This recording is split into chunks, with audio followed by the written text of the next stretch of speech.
I want to add a spin of AI, right? Everybody's like big into AI. What's keeping you up at night on Mm. this AI side? Because one is shadow IT around AI, right? People are using AI models to do their work, and but a lot of that data might be going out of their organization, or there might be other things. And AI is not just those big names, but there are so many AI apps and tools and productivity and all of that built in. And there are gaps in those, and there are security issues in many of those, especially when you give your control over to we heard of open claw in the early days, giving control on of that like people just find like, oh, this is so helpful that they don't, and they're not security professionals. How do you, as a security professional, or how does that person that we just talked about, who's signing off on the risk, but they don't know what the risk is, right? Because like AI is just like, it's I what keeps think, you up at night, and how do you address this? yeah, I think if you look at, it's kind of two questions you asked there. So if I say what keeps me up at night, not a whole lot because I've been doing this for a while, but if I'm going to say something specific, right, just unmanaged risk in general. So I think that's the biggest problem with AI right now. It's anything that's hyped, right? I had an executive for an organization I work with. His son goes, "Hey, OpenClaw, it's the best. You got to do it." And so he calls up the IT manager, "Hey, you got to get this implemented." So now we have to figure that out, right? And so there's a lot to that and a lot to unpack. And so you got to break the risk down from an IT perspective. You just look at that from a tactical method and follow that piece by piece. How do I address each level of that? If you don't know, I mean, you got to phone a friend, because the potential issues for, hey, we've messed up. This bot now has access to all my bank accounts, and now we can't make payroll if we're in an SMB.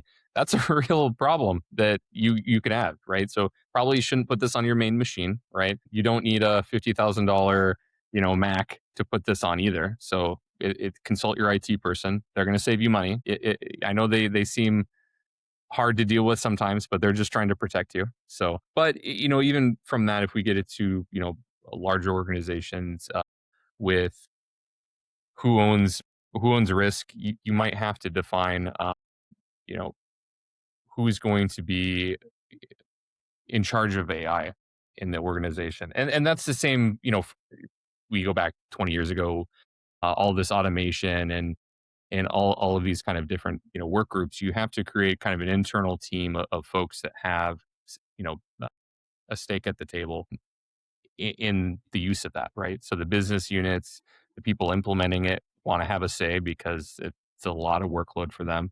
When you get into resource planning, sure, you can unleash your sales or your ops team into Claude or whatever, and maybe they become 20% or will make up some number, right? Yeah. More productive. But if they're doing 20x more, and you haven't given the same tools to IT and security and others, their workload's increasing that much. And there's a good chance you were probably already underfunding it to begin with. So you got to look at resource planning. It's a real problem, not just for if you're in an industrial capacity, like planning workload.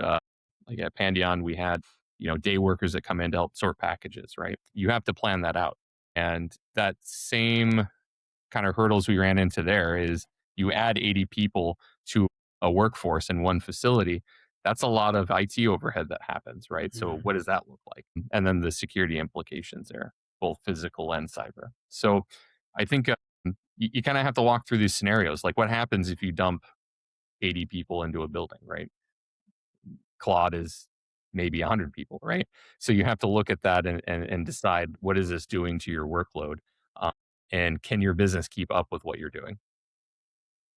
Yeah, But yeah, makes sense. going back, the other part of that was who owns that?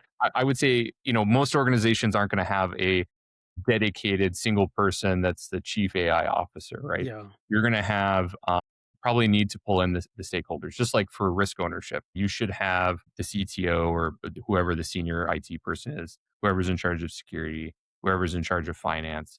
They should all be in a working group and communicating to each other.